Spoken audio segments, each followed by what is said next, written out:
प्यारे बच्चों, आज हम कुछ महत्वपूर्ण बातों पर ध्यान देंगे जो कि संबंधित हैं हमारी व्याकरण की पुस्तक के पाठ 1 से। जैसा कि हमने पाठ 1 में भाषा के बारे में पढ़ा, समझा और जाना, तो आइए देखें कुछ याद रखने योग्य बातें। भाषा अपने मन के भावों अर्थात विचारों को एक दूसरे तक पहुंचाने का माध्यम है भाषा। अर्थात यदि हमें अपने मन की बातों को दूसरे को बताना है तो हमें आवश्यकता पड़ती है भाषा की। भाषा के 2 रूप होते हैं, मौखिक भाषा अर्थात मुख से अपनी बात को व्यक्त करना तथा लिखित भाषा अर्थात लिखकर लिखित रूप में अपनी बात को स्पष्ट करना। सबसे अधिक बोली व समझे जाने वाली भाषा है हिंदी। 14 सितंबर को हिंदी दिवस मनाया जाता है। फिर हमने जाना लिपि के बारे में। लिपि अर्थात लिखने का तरीका या ढंग।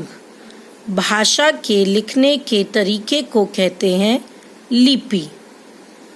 भाषा को लिखने के लिए जो निश्चित चिन्ह होते हैं उन्हें लिपि कहते हैं। इसीलिए बच्चों, अलग अलग प्रकार की भाषाओं को लिखने के लिए अलग अलग लिपियों का उपयोग किया जाता है। जैसा कि आपने देखा होगा, जिस तरीके से हम हिंदी के अक्षर लिखते हैं उस तरीके से हम अंग्रेजी के अक्षर नहीं लिखते, क्योंकि हिंदी को लिखने का तरीका अलग है, अंग्रेजी को लिखने का तरीका अलग है, उर्दू को लिखने का तरीका अलग है और पंजाबी को लिखने का अलग तरीका है। इसीलिए लिपि मतलब लिखने का ढंग और हर एक भाषा की अपनी अलग अलग लिपि होती है। फिर हमने जाना व्याकरण के बारे में। हमारे लेखन तथा बोलने को सुधारता है व्याकरण। यदि हमें व्याकरण का ज्ञान होता है तभी हमारा लेखन और हमारी बोली गई बातें लोगों को समझ में आती हैं। शुद्ध अशुद्ध का ज्ञान हमें व्याकरण ही देता है। आइए देखें कुछ महत्वपूर्ण भाषाएं व उनको लिखने का तरीका अर्थात उनकी लिपि।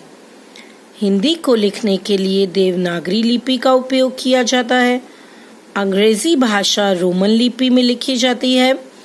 पंजाबी भाषा गुरमुखी लिपि में लिखी जाती है तथा उर्दू भाषा फारसी लिपि में लिखी जाती है।